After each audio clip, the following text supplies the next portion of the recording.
عمر رضي الله تعالى عنه قال قال رسول الله صلى الله عليه وسلم بني الإسلام على خمس شهادة أن لا إله إلا الله وأن محمدا عبده ورسوله وإقام الصلاة وإيتاء الزكاة وحج البيت وصوم رمضان রাসূল পাক সাল্লাল্লাহু আলাইহি সাল্লাম বললেন, ইসলামের বুনিয়াদ হলো পাঁচটি।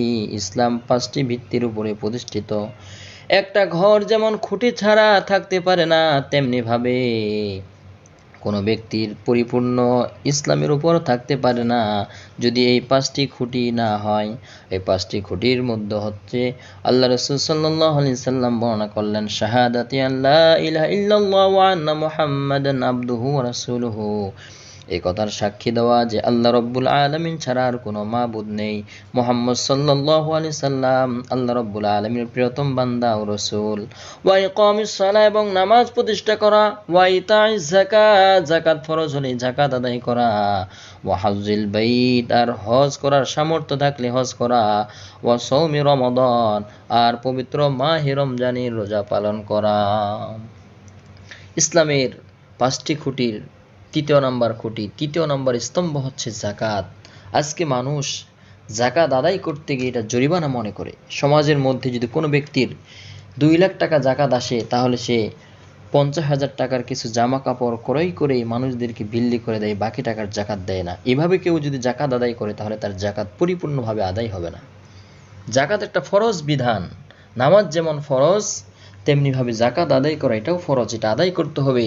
কোনো ব্যক্তির উপরে যাকাত ফরজ হলে সেই সম্পদ যদি সে নিজে ভক্ষণ করে, তাহলে তার সকল সম্পদগুলোই হারাম হয়ে যাবে। আর যতটুকু যাকাত ফরজ হয়েছে, সেই যাকাতের মধ্যে হতে হিসাব করে যে পরিমাণ যাকাত, যেমন 1 লাখ টাকার মধ্যে হতে তার উপরে যাকাত হয়েছে 2500 টাকায়, 2500 টাকা দিয়ে দিলে তার বাকি টাকাগুলো খাওয়া হালাল হয়ে যাবে। আর যদি সে এতটুকু টাকা না দেয়, তাহলে তার বাকি টাকা তার জন্য খাওয়া হারাম হয়ে যাবে। নাউজুবিল্লাহ। এই জন্য হিসাব করে আমাদের যাকাত দেওয়া উচিত। 2025 সালে যেহেতু সাধারণত রমজান মাসে মানুষ বেশি যাকাত আদায় করে, 2025 সালে এইবারেই যে যাকাত যদি কেউ আদায় করে, তাহলে আমরা যদি রূপের দিকে যাকাতটা ধরি, যেহেতু হাদিসের মধ্যে আসছে 52.5 তোলা রূপা যদি কোনো ব্যক্তির থাকে, তাহলে তার উপরে যাকাত ফরজ হবে।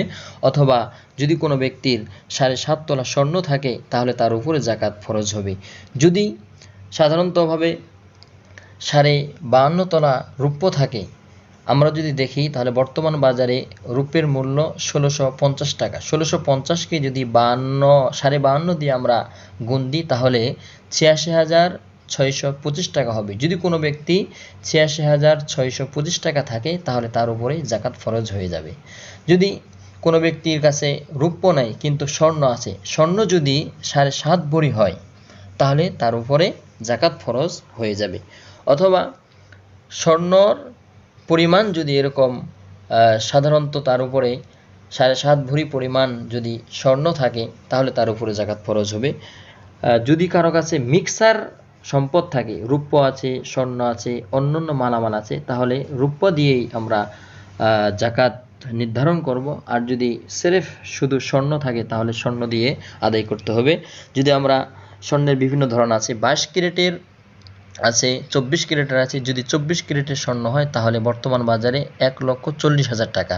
তাহলে 1,40,000 টাকা 1 ভরি। এই 1 ভরিকে 7 দিয়ে যদি 7.5 দিয়ে আমরা গুণ দিই, তাহলে তার মূল্য আসে 10,50,000 টাকা। অতএব যদি সিরেফ কারো কাছে 10,50,000 টাকা থাকে, তাহলে তার উপরে স্বর্ণের যাকাতটা আবশ্যক হয়ে যাবে। যদি 22 ক্যারেটের স্বর্ণ হয়, তাহলে হিসাব করলে আমরা দেখতে পারি যে এর স্বর্ণের মূল্য বর্তমান বাজারে 1,28,000 টাকা। যদি কোনো ব্যক্তির কাছে এরকম 22 ক্যারেটের এরকম স্বর্ণ থাকে, তাহলে 1 ভরির দাম 1,28,000 হলে এটাকে 7.5 দিয়ে আমরা যদি গুণ দিই, তাহলে আসে 9,63,750 টাকা। অতএব কোনো ব্যক্তির কাছে যদি এরকম পরিমাণ সম্পদ থাকে, তাহলে স্বর্ণের হিসাবে যদি যাকাত দেয়, তাহলে তার উপরে যাকাত ফরজ হবে। যেহেতু আমাদের কাছে সাধারণত স্বর্ণ, রূপ্য, অন্যান্য সম্পদ থাকে, সব মিক্সার থাকে, যদি মিক্স কোনো সম্পদ থাকে তাহলে রূপ্য দিয়েই আমাদের জাকাত দিতে হবে। অতএব বোঝা গেল মুলাক্কাস কথায় যে কোনো ব্যক্তির কাছে যদি বর্তমানে এই রমজান, এই আগের রমজান থেকে শুরু করে এই রমজান পর্যন্ত, গত বছর থেকে এই তারিখ থেকে শুরু করে এই তারিখ পর্যন্ত তার কাছে ৮৬,৬২৫ টাকা থাকে, তাহলে তাকে তার সম্পদের ১/৪০ সদকা করে দিতে হবে, জাকাত দিতে হবে। যদি জাকাত দেয় তাহলে তার অন্যান্য মাল এটা হালাল হয়ে যাবে, আর যদি জাকাত না দেয় তাহলে তার সম্পূর্ণ মাল হারাম হয়ে যাবে। হাদিসের মধ্যে আসছে, হযরত আবু হুরায়রা রাদিয়াল্লাহু তাআলা আনহু বর্ণনা করেন, রাসূল পাক সাল্লাল্লাহু আলাইহি ওয়াসাল্লাম ইরশাদ করেছেন, ক্বালা রাসূলুল্লাহ সাল্লাল্লাহু আলাইহি ওয়াসাল্লাম, মান আতাহুল্লাহু মালান ফালাম ইউদ্দি যাকাতাহু মুসিলা লাহু মালুহু ইয়াউমাল কিয়ামাতি শুজাআন আকরা। আবু হুরায়রা রাদিয়াল্লাহু তাআলা তিনি বলেন, রাসূল পাক সাল্লাল্লাহু আলাইহি সাল্লাম বলেন, আল্লাহকে সম্পদ দিল কিন্তু সে সম্পদের যাকাত আদায় করল না, কিয়ামতের ময়দানে আল্লাহ পাক রব্বুল আলামিন তার এই সম্পদকে কিয়ামতের ময়দানে একটা টাকওয়ালা সাপে পরিণত করে দিবে, যেই সাপের চোখের উপরে দুটি কালো দাগ থাকবে। হাদিসের ব্যাখ্যায় বলা হয়েছে যে ওই সাপের এত রাগ হবে, এত বিষ হবে, যার কারণে তার মাথার চামড়া থাকবে না, টাকওয়ালা সাপে পরিণত হয়ে যাবে।